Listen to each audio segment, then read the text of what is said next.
selamat sore. Ada yang bisa dibantu? Ya Mbak, Mm-mm. gini, Mm-mm. ya sebentar Mbak. Gini, Oke, sebentar, Mbak. saya Sebentar. Kamu tahu kan setiap kali telepon masuk secara langsung dan tidak langsung masuk di YouTube sama di Facebook. Jadi hati-hati, jangan pernah menyebut nama siapapun, termasuk namamu sendiri, karena saya tidak ingin setelah viral kalian minta take down. Oke, jadi saya sudah sedikit oke, baca nih. Tapi boleh ya, nggak jelasin ada apa, kronologinya apa nih? oke, Kok oke, sampai oke. komplain ke mana-mana ini majikanmu? Ini ada apa ini? Oh, gini, dia ini Heeh. cecenya itu saudara saya. Oke. Dia itu proses dari Indonesia calling visa. Terus?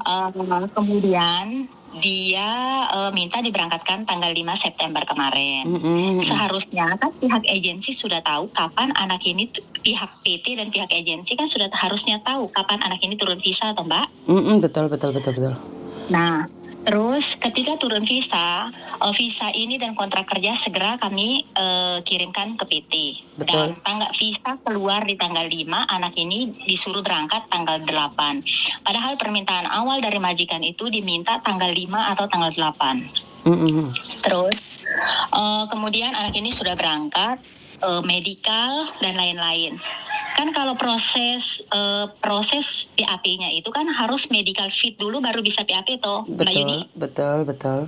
Nah, kemudian katanya ada apa itu prona tes ya, apa itu tes kehamilan itu kan sebenarnya di dalam full medical itu kan sudah tertera itu Mbak sebenarnya. Nah, kemudian majikan meminta dia diterbangkan tanggal 15. PT tetap tidak bisa menerbangkan. Saya tidak tahu alasannya apa. Terus majikan minta lagi, PT bilang 14 hari. Dari tanggal 8 itu terhitung ke tanggal 20. Harusnya hari ini majikan itu sudah beli tiket, Mbak. Tapi sampai saat ini baik PT maupun agensi yang di Hong Kong yang tempat ditumpang prosesnya itu tidak bisa memberi jawaban. Alasannya harus ada tes inilah, tes itulah. Padahal saya sudah mengecek ke dinas baik yang ada di daerah maupun provinsi bahwa ketika anak sudah selesai PAP, anak ini sudah bisa diberangkatkan sewaktu-waktu.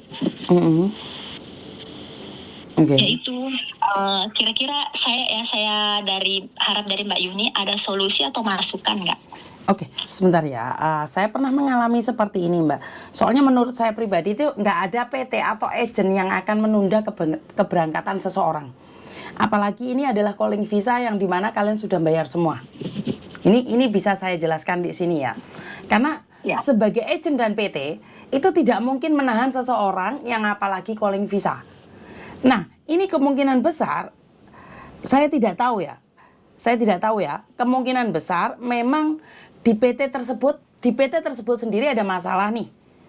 Kalau PAP-nya ada masalah atau medicalnya ada masalah, kalau dua-duanya tidak ada masalah, mungkin PT-nya ada masalah untuk penerbangan mereka sendiri ya, atau mereka lagi di-ban, atau mereka sendiri ada masalah, intinya seperti itu.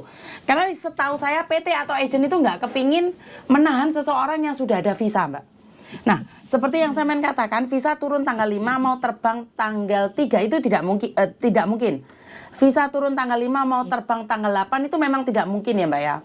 Itu saya sudah pastikan tidak mungkin. Tapi di sini majikanmu menjelaskan bahwa sampai tanggal 20. Ternyata sampai tanggal 20 pun tidak ada kejelasan. Nah, ini kalau saya pun saya pasti marah. Kalau saya pun pasti marah ya. Jadi oke PT ini. Oke, saya tahu ini PT ini. Sebentar ya. Kayaknya saya tahu. Sebentar ya. Terus gimana? Sambil saya mencari PT-nya. Ya, nah majikan itu dari tanggal 5 turun visa, kan saya pernah saya dan pihak dari agensi yang di Hong Kong itu kan juga menanyakan kalau seandainya anak ini kan seharusnya begini, anak ini kan sewaktu-waktu diberangkatkan ke PT sebelum ada visa. Kalau memang prosedurnya harus 1 bulan di PT atau ada prosedur lain, toh Mbak? Dan saya juga pernah meminta ke PT kapan anak ini diberangkatkan, bukankah nggak usah tunggu visa, atau visa langsung dikirim ke Hong Kong. Oh nggak bisa, karena anak calling visa harus kita terima setelah visa itu turun. Oke, jadi prosesnya lain ini ya. Menurut pendapat Iya, saya prosesnya lain. Itulah membingungkan karena selama saya dengar-dengar proses calling visa, dan saya juga pernah ngalami calling visa atau Mbak, nggak seperti itu. Nah, gitu loh. Medical dia fit. Kan setelah medical fit baru PAP toh Mbak. PAP juga dia nggak ada masalah. Seandainya pihak PT bisa menjelaskan, misalnya dia ada kendala apa, kan enak kita bisa terima, bisa jelasin ke majikan. Ini tertutup gitu loh. Malah diduga enggak, oh jangan-jangan si CC ini tuh hamil dan lain-lain. Terus apa gunanya full medical kemarin? Terus bagaimana katanya? Katanya, oh kita harus tes kehamilan lagi, hasilnya itu 14 hari lagi. Yang kami takutkan itu adalah ketika majikan sudah lama menunggu, malah ya itu di-cancel. Kan majikan bisa aja toh Mbak, karena saking kesalnya menunggu, ditanya kepastian agent juga nggak ada, no respon kan. Iya, itu kemungkinan besar. Tapi kalau majikanmu percaya sama saudaramu kan nggak mungkin juga. Sebentar ya, saya nanyain ini sebentar. Ada KTP kedua-duanya nggak? Tak tanyain di tempat PAP-nya. Ada KTP mbaknya atau saudaramu? Ada. KTP Hong Kong paspornya. tak tanyain ke Jawa Timur, ke Surabaya. Apakah sudah PAP? Kenapa nggak bisa terbang? Dia PAP-nya di Semarang. Oh, Jawa Tengah? Ya. Lah kenapa komplainnya di Surabaya? Karena kan kemarin kan dinas Surabaya toh Mbak. Karena PT itu ada di Surabaya, dia cuma ditumpang PAP di Semarang. Sepengetahuan saya itu. Hah? Kenapa PAP-nya di Semarang? Lah kalau dia di Surabaya? Makanya sementara yang di PT-PT lain yang kecil-kecil aja, misalnya kayak ada PTA gitu di daerah, mungkin daerah Blitar, kan bisa PAP di Blitar toh, apalagi PT itu ada di kota besar toh Mbak. Lah saudaramu itu orang mana? Saudaramu itu orang mana? NTB. NTB? Terus ya. PT-nya di mana? Di Surabaya? Betul, tapi dia ada cabang di NTB karena sekarang untuk proses kan minimal harus ada cabang di daerah setempat toh Mbak. Benar, selamat. Ya. Jadi di Semarang? Iya, dia PAP di Semarang. Jadi dia mengatakan bahwa PAP-nya belum selesai? Tidak, dia sudah selesai PAP dan hari Senin dia PAP. Kan seharusnya setelah hari Senin. Oh ya, kalau hari Senin masih belum bisa Mbak, kalau memang hari Senin baru PAP. Kalau hari Senin mungkin kira-kira ya seminggu ini harusnya, ya setelah PAP itu 3-4 hari bisa terbang tuh harusnya. Seharusnya. Paling lama itu. Terus apa yang mereka katakan? Tidak ada Mbak. Kalau Mbak Yuni kan bisa bilang, oh 3-4 hari baru bisa terbang. Oh hari Senin PAP nggak bisa terbang hari ini. Itu kan masuk akal kita, saya terima. Itu nggak ada. Halo Mbak. Bapak. Halo. Saya Mbak Yuni Pak. Ya. Repot napa mboten Pak?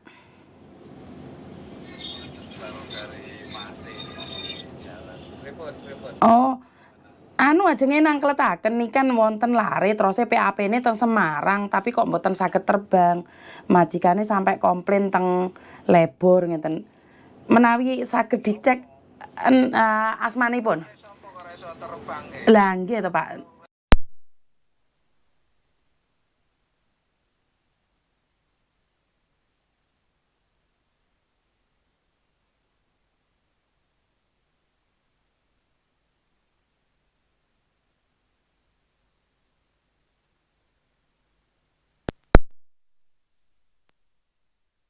Kula kirimaken datane sakniki nggih, matur nembah nuwun. Monggo. Monggo. Oke, tak cek langsung di Semarang, Mbak, sebentar. Ya, Mbak. Ya untungnya Miss Yuni punya koneksi langsung. Itulah, dari kemarin saya cari, kebetulan WA saya kemarin itu kena hack, jadi saya hilang kontak. Jadi nggak bisa nyari Miss Uni gitu. Ya, Ini sekarang tak kirimkan. Ada data-data lain yang kamu punya? KTP Indonesia? KTP Indonesia mungkin? Ya, akan saya kirim sekarang. Hmm. Jadi kalau Miss Uni sendiri kan nggak tahu nih secara langsungnya seperti apa, tapi saya akan mencoba. Iya. Paling tidak kan ada jawaban gitu gimana gitu loh Mbak. Kita juga nggak meraba. Nah itulah gunanya mengenali PT-nya Mbak. Calling visa kalau murah kan kayak gini. Benar nggak sih? Mbak, Berapa? mahal itu. Berapa? Kalau saya tidak salah chopnya itu nggak apa-apa ya, saya jujur aja. Nggak usah nyebutin namanya aja mah. Ya, chopnya itu 1.100. Iya 1.100 masih murah toh Mbak. Totalnya aja berapa? Ya, itu total 5, 6,5, 6, 7.000. Oh ya 7.000 masih murah toh Mbak. Terus saudaramu itu tidak membayar? Tapi kan dia ID itu bayar sendiri, medical bayar sendiri itu Mbak kemarin. Waduh, berarti totalnya habis berapa dong? Bayar sendiri.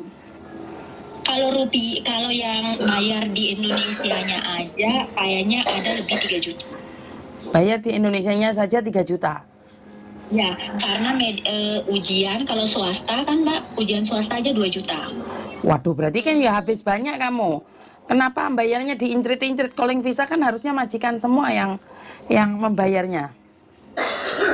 Kenapa dia harus bayar di sananya? Kan lucu. Katanya itu aturan dari PT tersebut.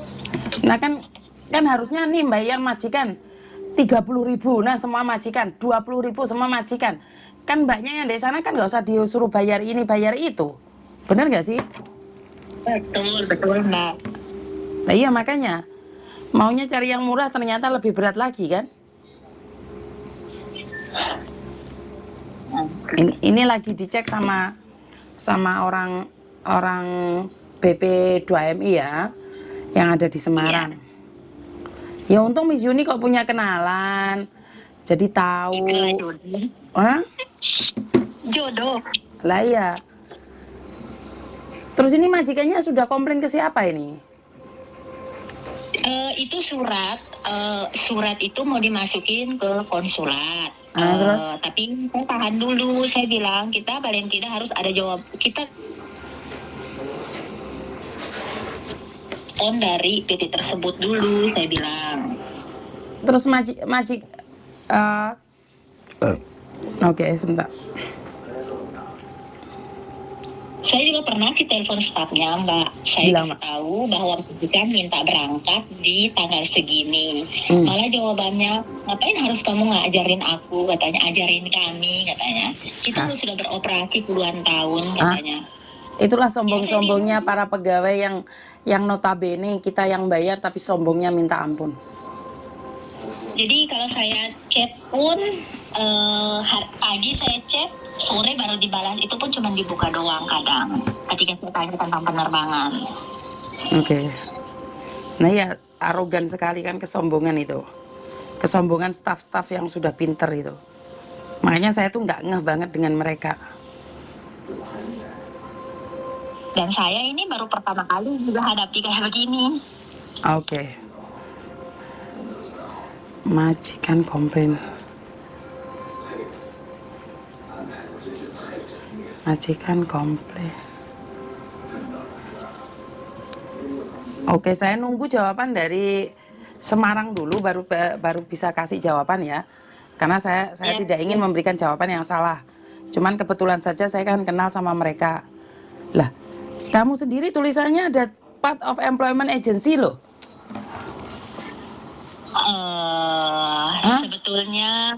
Sebetulnya itu hanya di bagian WA aja sih Mbak. Maksudnya gimana? Ketika dulu memang iya saya bantu agensi sih. Oh, oke. Okay. Nah, jadi misalnya ada anak gitu ya, misalnya kebetulan ada PT yang direkomendasi bagus gitu ya, tapi PT ini bukan saya yang merekomendasi. Oke. Bukan.